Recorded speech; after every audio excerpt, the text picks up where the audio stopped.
এখন থেকে আপনার প্রিয় সিরিয়ালগুলো ফ্রিতে দেখুন এক্সক্লুসিভলি শুধুমাত্র সান নেক্সটে। এখনই অ্যাপ ডাউনলোড করুন।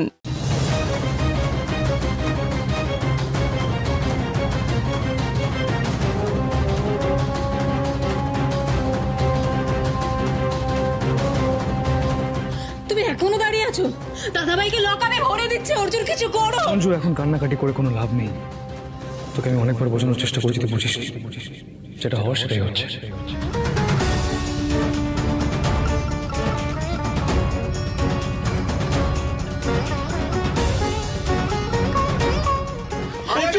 এরকম করবেন না প্লিজ। অদ্ভুত তো আমি ব্যবসার কথা বলতে এসেছিলাম শুধু তোমার সাথে অর্জুন। আমার ক্যাটারিং ব্যবসার সঙ্গে তুমি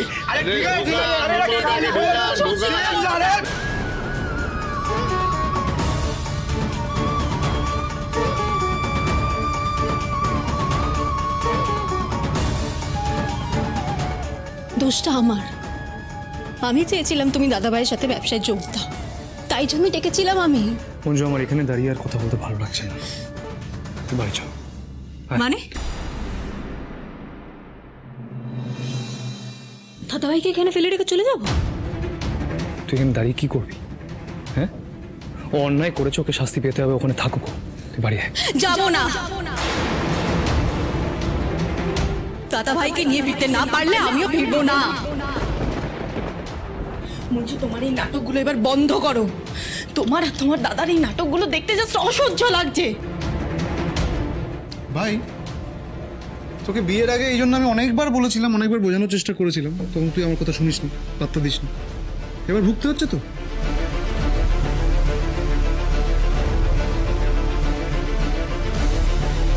এটাই তোর শেষ কথা, তাই তো? গেলে দাদাভাইকে নিয়ে যাবো, নইলে নয়।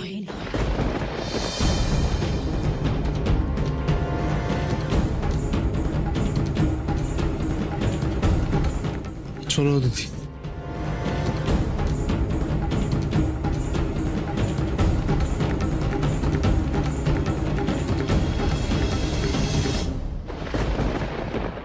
বাড়িতে দুদণ্ড শান্তি নেই, দিন রাত অশান্তি লেগেই আছে। ঠাকুরের দিন কেন দেখাচ্ছ তুমি আমাকে? কেনই শাস্তি দিচ্ছ বলো তো? দিদি, কান্নাকাটি করবেন না, কি আর করবেন, সবই কপাল। কপালের ওপরে কার কি জোর কাটে বলো।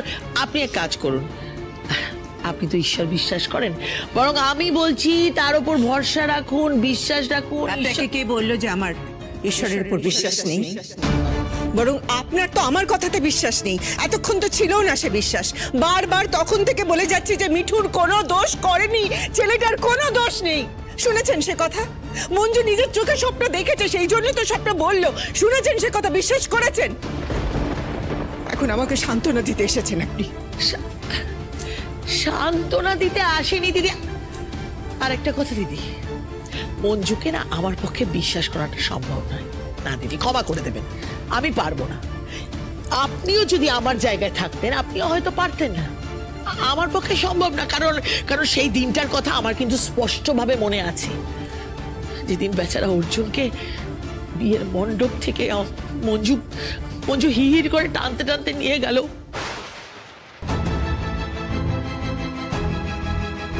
আমরা সবাই জানতাম যে অর্জুনের কোনো দোষ ছিল না, বেচারা নিত। সেদিন তো আপনি কিছু বলেননি দিদি। না, আমার মনে আছে সেদিন আপনি কিচ্ছু বলেননি, শুধু কেঁদে গেছেন। আজকে এত কথা বলছেন কেন? আপনি নিজের মতো করে যুক্তি সাজাচ্ছেন কেন বলুন তো? আপনার নিজের কথা আমার মুখে বসাচ্ছেন কেন?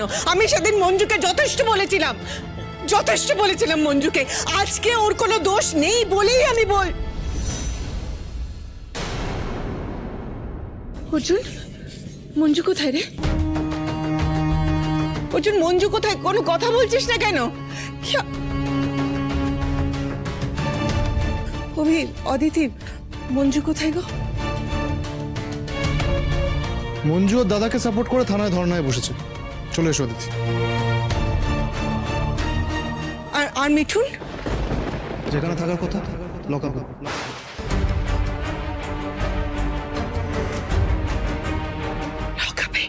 ওকে লকআপে ছেড়ে এলে কেন? ও তো কোনো দোষ করেনি। বারবার বলছো কোনো দোষ, মিঠুন কোনো দোষ করেনি। সবাই মিলে বলছে আমরা মিঠুনের কোনো দোষ ছিল না। তুই মঞ্জুকে ওখানে রেখে এলি কেন? বাড়িতে নিয়ে এলি না কেন? কথা বলছিস না কেন? মা, এতদিনে ওকে আমি অনেকবার বোঝানোর চেষ্টা করেছি। এতবার বোঝানোর পরেও যদি ও বুঝতে না পারে তাহলে আমার কিছু করার নেই। কিন্তু তুই একবার মঞ্জুর দিকটাও তো ভেবে দেখ আমি বাবা। এই বিষয়ে আর কোনো কথা বলতে চাই না, প্লিজ। অর্জুন এরকম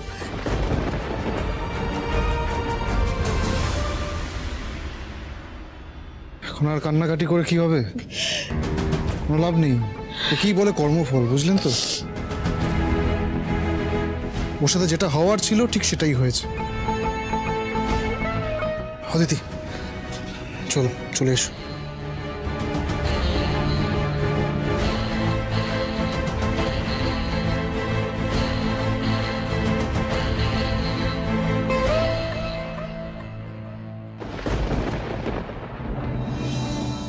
वे कमलिया वे कमलिया वे कमलिया তুমি তুমি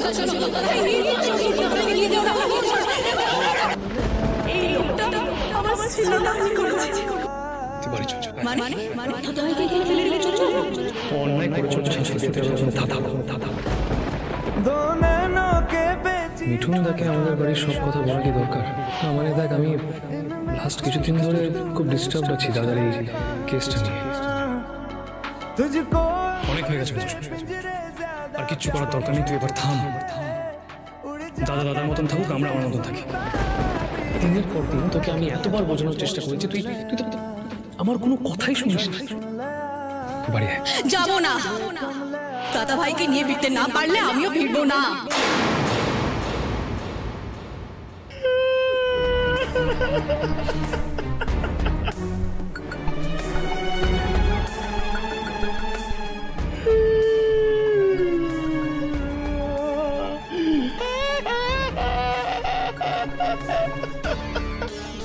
বোন, তুই কি সারা রাত এখানে বসে থাকবি নাকি?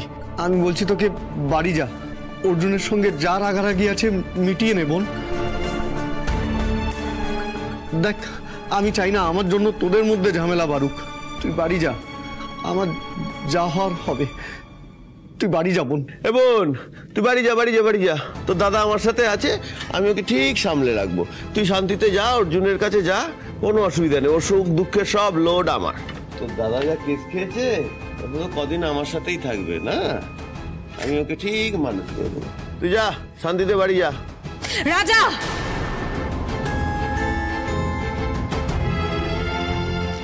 খবরদার বলছি, দাদা ভাইকে যদি একটুও বিরক্ত করেছো তার ফল কিন্তু ভালো হবে না। ওরে বাবা রে বাবা, কি ভয় পেয়ে গেলাম। বলছি শোন, এই আমার সাথে ভাট না বকে না, যা গিয়ে চেষ্টা কর তোর দাদাকে যদি ছাড়াতে পারিস। ভাগ এখান থেকে। আমি এই থানার কনস্টেবল, আর তুমি একজন অপরাধী। এই থানায় থাকবো না যাবো তুমি ঠিক করে দিও না। ও হ্যাঁ, ভুলে গেছিলাম, তুই তো কনস্টেবল, তো অনেক ক্ষমতা। তোর এই ক্ষমতার নমুনা তো এখানে দাঁড়িয়ে আছে।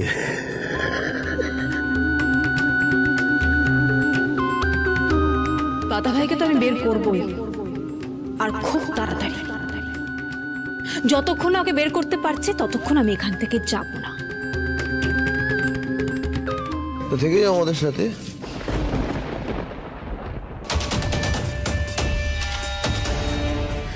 হ্যালো মা।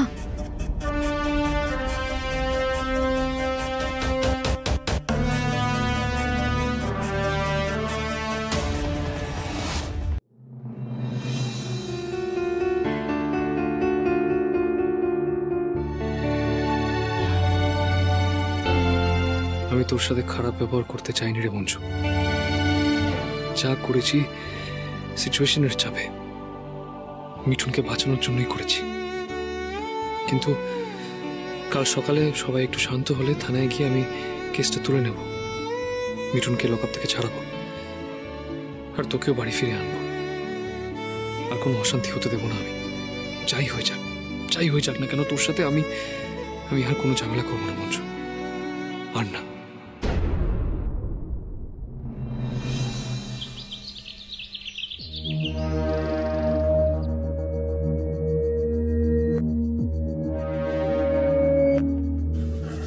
এই বেটা, না এটা টিপে দে।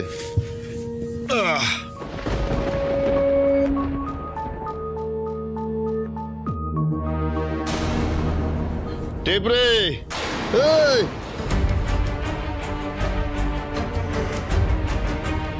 হে মঞ্জু, মঞ্জু কি হয়েছে? মিথ্যে অভিযোগে দাদাভাইকে লকআপে ঢুকিয়েছে। মানে দাদাভাই কি করেছে? কিচ্ছু না, দাদাভাইয়ের ব্যবসার কাজে অর্জুনের সাথে কথা বলার জন্য আমাদের বাড়িতে গিয়েছিল। তখনই বৌদির সাথে দেখা হয়। বৌদির সাথে কথা বলতে বলতে আচমকা দাদাভাইয়ের হাতটা বৌদির গায়ে লেগে যায়, আর সেই নিয়ে বৌদি এমন ভাবে চিৎকার চেঁচামেচি শুরু করলো দাদাভাই নাকি বৌদির শ্লীলতাহানি করেছে। এমন চিৎকার করলো পাড়ার লোক জড়ো হয়ে গেছিল জানিস। ওনারাই বললেন দাদাভাইকে। আর অর্জুন? অর্জুন কোনো প্রতিবাদ করেনি? অর্জুনই তো দাদাভাইকে টানতে টানতে থানায় নিয়ে এসেছে। আমি ওকে অনেক করে বোঝানোর চেষ্টা করলাম। ঘটনাটা যখন ঘটেছে তখন আমি নিজে দেখেছি দাদাভাই কিচ্ছু করেনি, তাও অর্জুন বিশ্বাস করলো না। অর্জুন এরকমটা করলো? আমি তো ভাবতেই পারছি না। ভাবতে তো আমিও পাচ্ছি না রানী। বৌদিরা না হয় দাদাভাইকে কাছ থেকে চেনে না, কিন্তু অর্জুন কি করে এই অন্যায়টাকে সাপোর্ট করলো বলতো? সাবাস, মঞ্জু গোড়াই এখনো থানায় দাদার জন্য ধর্ণা দিচ্ছে। মঞ্জু বেচারি মঞ্জু, দেখো আমার না তোমার জন্য খুব খারাপ লাগছে। দাদার দোষের জন্য তোমায় থানায় রাত কাটাতে হচ্ছে।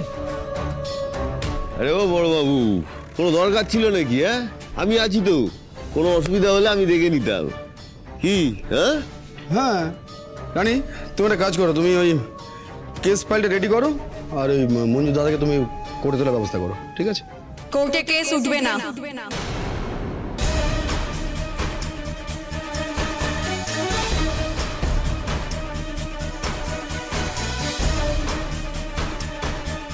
হ্যাঁ স্যার, আপনি তো মিঠুনদাকে চেনেন, বলুন আপনার কি মনে হয় উনি কারো শ্লীলতাহানি করতে পারেন বলে? দেখো রানী, আমার মনে হওয়া না হওয়ার কিছু এসে যায় না। আমি আমার ডিউটি করেছি, আর আমি তোমাকেও যে ডিউটিটা অর্ডার করলাম তুমি সেটা করবে। তুমি কোর্টের ব্যবস্থা করবে। স্যার কোনো কিছু শুনতে চাই না। রানী, তোমার যেটা বললাম তুমি সেটা করবে। তুমি কোর্টে নিয়ে ব্যবস্থা করো। না বড়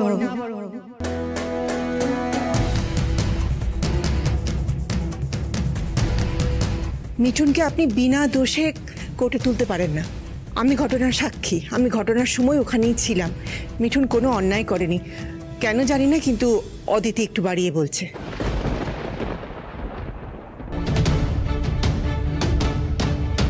এই মহিলা আসার সময় পেল না। ঠিক আছে, বুঝলাম যে আপনারা সবাই সত্যি কথা বলছেন, কিন্তু এখন আপনাদের সাক্ষীর উপর তো কিছু নির্ভর করছে না, কারণ অর্জুনের বৌদি এসে নিজে কেস করে গেছে। এখন মিঠুনকে যদি ছাড়তেই হয় তাহলে অর্জুনের বৌদিকে কেসটা তুলতে হবে। কেন বাজে কথা বলছেন স্যার? বৌদি কখন কেস করলো? করেনি। না করেনি, আমার স্পষ্ট মনে আছে বৌদি কোনো রকম সই করেনি। কাকে ভুল বোঝাচ্ছেন আপনি? দাঁড়ান।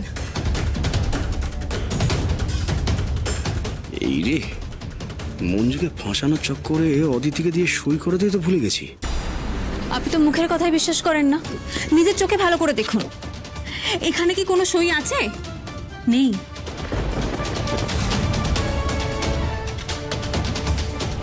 সেটা কালকে রাতে বলুনি কেন? আমি এতটাও বোকা নই স্যার যে নিজের দাদাভাইকে মিথ্যে কেসে ফাঁসাতে আপনাকে সাহায্য করব। তাই কালকে রাতে মাকে ফোন করে থানায় আসার কথা বলে রেখেছিলাম।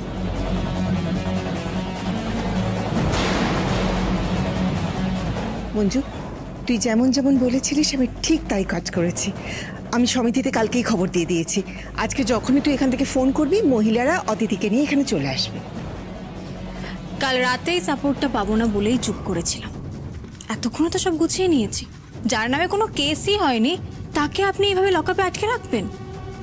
তাহলে তো আমাকে অন্য স্টেপ নিতে হবে স্যার। এই রে, পুরো কেস খাইয়ে দিল তো। ঠিক আছে, ওকে ছেড়ে দিচ্ছি।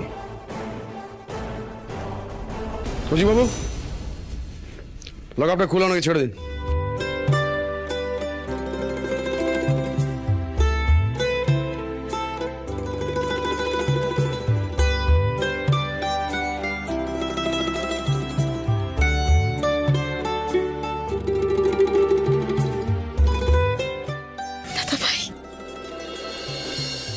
রকম মিটিংগুলো আমার কপালেই জোটে।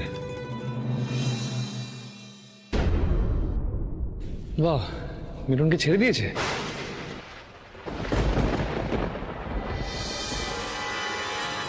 কেন? দাদা ভাইকে লকআপের ভেতর দেখলে কি তুমি বেশি খুশি হতে? মঞ্জু, আমাকে ভুল বোঝাটা একটু বন্ধ করবি? আমি ওকে ছাড়াতেই এলাম। কাল তো তুমি ওর কলার ধরে থানায় টেনে নিয়ে এসেছিলে, এখন জুতো মেরে গরুদান করার কি খুব একটা দরকার আছে?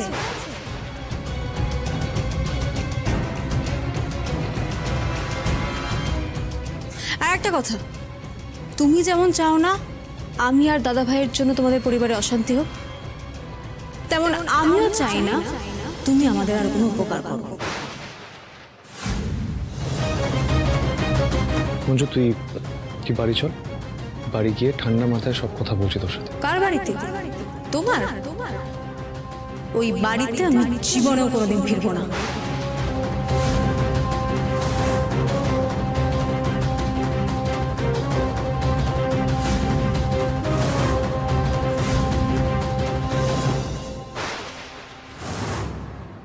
মানে তুই আর বাড়ি ফিরবি না? সেরকম জায়গায় বললাম কেন? কারণটা তুমি নিজেই বুঝে নাও, আমি তোমাকে আর কিছু বলতে চাই না। আমি কারণটা বুঝতে পারছি না বলে জিজ্ঞেস করছি। তাহলে আর বুঝতেও হবে না। তুই এইভাবে কেন কথা বলছিস মঞ্জু? আমি মানছি আমি কাল রাতে ভুল করেছি একটা, মিঠুন দাকে আমার থানায় নিয়ে আসা উচিত হয়নি, আর সেই জন্যই তুই আমার উপরে রেগে আছিস। কিন্তু বিশ্বাস কর, আমি আজকে এখন এখানে এসেছি মিঠুন দাকে ছাড়ানোর জন্য। তোমার কাছে যেমন তোমার কাজের কারণ আছে, যুক্তি আছে, ঠিক তেমনই আমার কাছেও না অনেক কারণ ছিল, যার জন্য ওই লোকটা যাকে তুমি তোমার দাদা ভাবছো তাকে নিয়ে প্রশ্ন তুলেছিলাম। নিশাকে লুকিয়ে রেখেছিলাম, লুকিয়ে দাদা ভাইয়ের সাহায্য নিয়ে হাসপাতালে গিয়েছিলাম। আমার খারাপ লাগে এটাই যে তুমি আমার দিকটা বুঝতে চাওনি।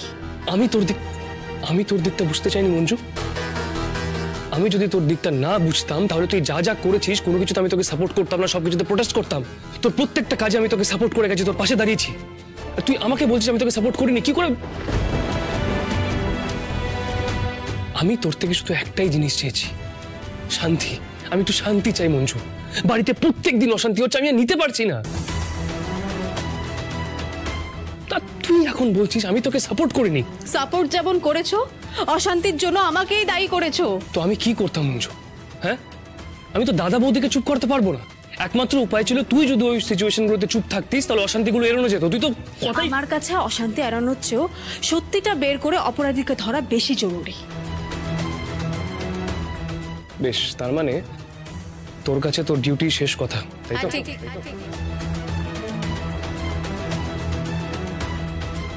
আমার কাছে আমার ডিউটি শেষ কথা।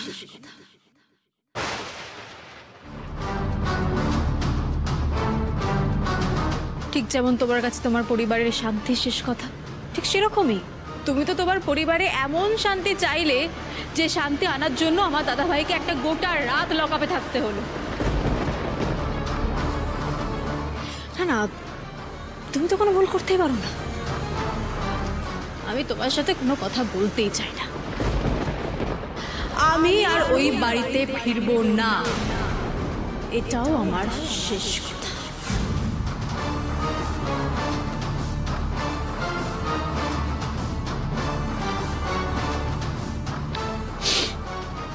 ঠিক আছে, তোর যা ইচ্ছে তুই তাই কর। আমি তোকে আর জোর করবো না মঞ্জু।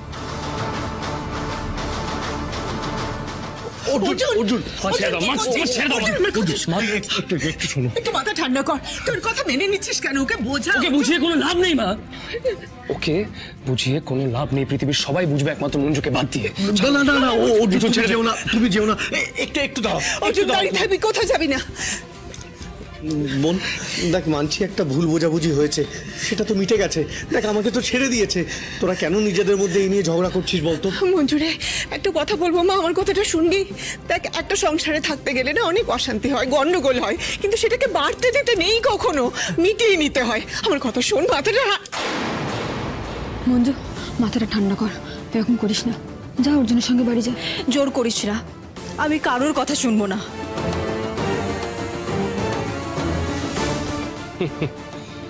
আমি কারোর কথা শুনবো না?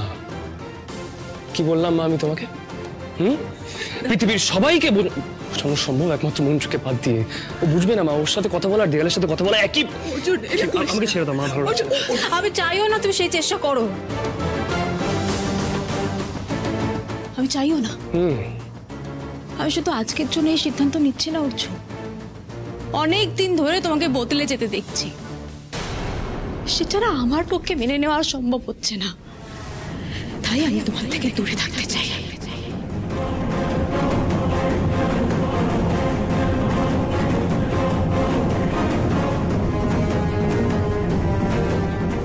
বোন এদিকে আয়, এদিকে আয়। কি রে, তোর কি মাথাটা খারাপ হয়ে গেল ভাই নাকি বলতো? আমাকে আর বোঝানোর চেষ্টা করিস না, আমি শেষবারের মতো বলছি, আমি আর অর্জুনের সাথে থাকতে চাই না।